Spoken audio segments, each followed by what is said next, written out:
Bonjour, bonjour, bonjour. J'espère que vous allez bien.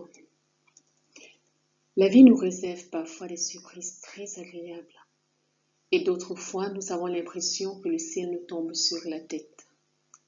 Si certains coupent facilement les chines face aux épreuves, beaucoup par contre ont une capacité de résilience admirable. Mais il arrive des moments où malgré toute notre volonté, nous nous sentons juste démotivés, fatigués par tout ce qu'on a stoïquement encaissé jusque-là, épuisés à l'idée de ce qu'on doit encore traverser. Bienvenue sur le temps de prière. Temps de prière est une chaîne d'exhortation et de prière, un canal de motivation à travers des histoires bibliques, un guide de prière par thème. Alors, considérons ce matin l'histoire du prophète Élie dans 1 roi 17. Il y avait en Israël un roi nommé Achab. Son épouse Jézabel et lui adoptèrent le culte de Baal, un dieu étranger. Outré par cette idolâtrie, Élie le prophète, animé par le Saint-Esprit, prophétisa la sécheresse et fit arrêter la pluie en Israël pendant 3 ans. Après ces années, Élie revint en Israël et mit les prêtres de Baal au défi d'invoquer leur Dieu pour qu'ils répondent à leur offrande par le feu. En effet, le Dieu qui consumerait l'offrande présentée par un feu tombé spontanément du ciel serait considéré comme le vrai Dieu. Malgré toute une demi-journée d'incantations faites par les prêtres de Baal, leur Dieu ne réagit pas. À l'opposé, le feu de l'Éternel consuma toute l'offrande offerte par Élie, alors même que celle-ci était sauvagement mouillée.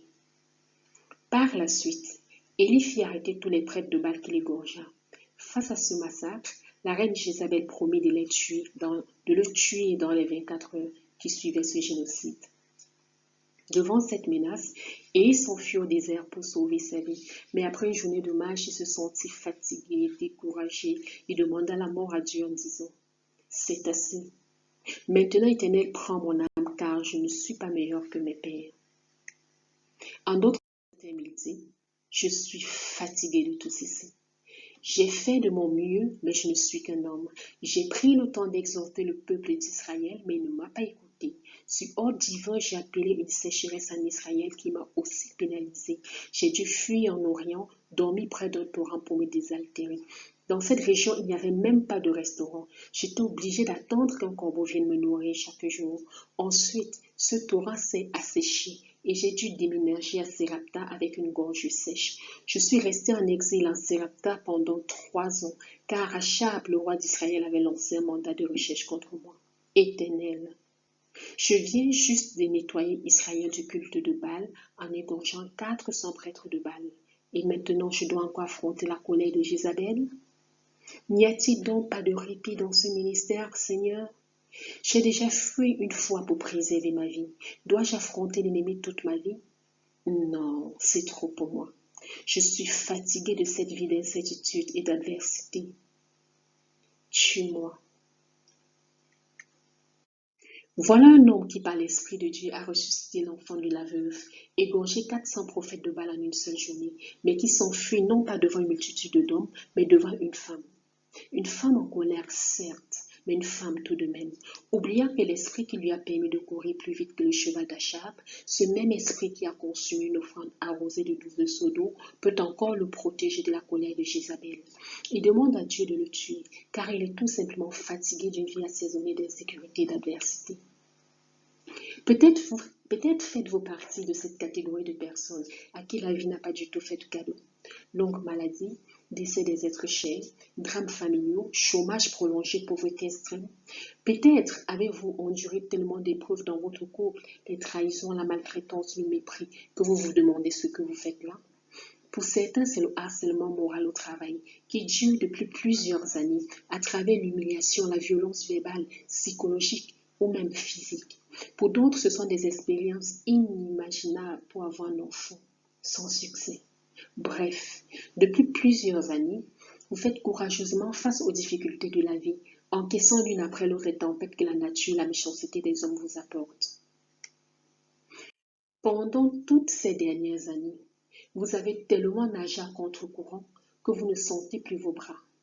Tout comme Élie, face à la menace de Jézabel, vous n'avez plus la force d'avancer, encore moins d'affronter cette épreuve de trop, cette dernière épreuve qui vient de tomber sur votre tête, cette trahison à laquelle vous attendiez le moins, cette mauvaise nouvelle que vous n'avez pas vu venir, ce refus à votre demande de prêt, le rejet de votre demande d'emploi alors que l'entretien semblait plutôt promoteur.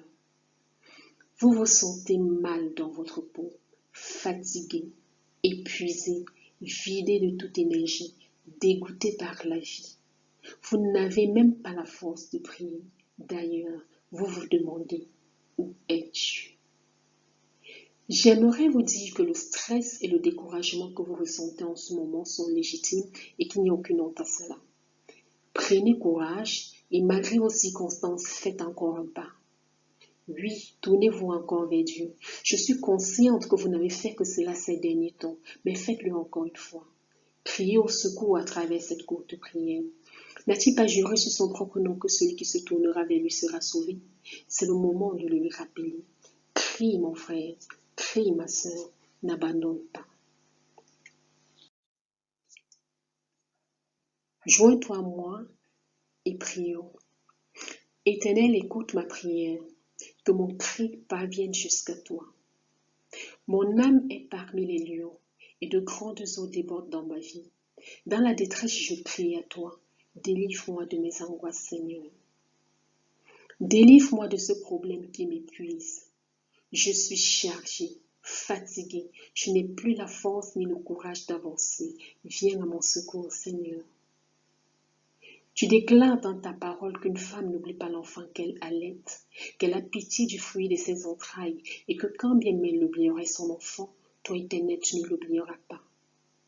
Je me tiens sur cette promesse. Ne m'oublie pas, Seigneur. Souviens-toi de ta parole, ne m'abandonne pas. Tu es mon aide, mon libérateur, mon Dieu en qui je me confie. Viens à mon secours, ne tarde pas, Seigneur. Au nom puissant de Jésus-Christ, j'ai prié. Amen.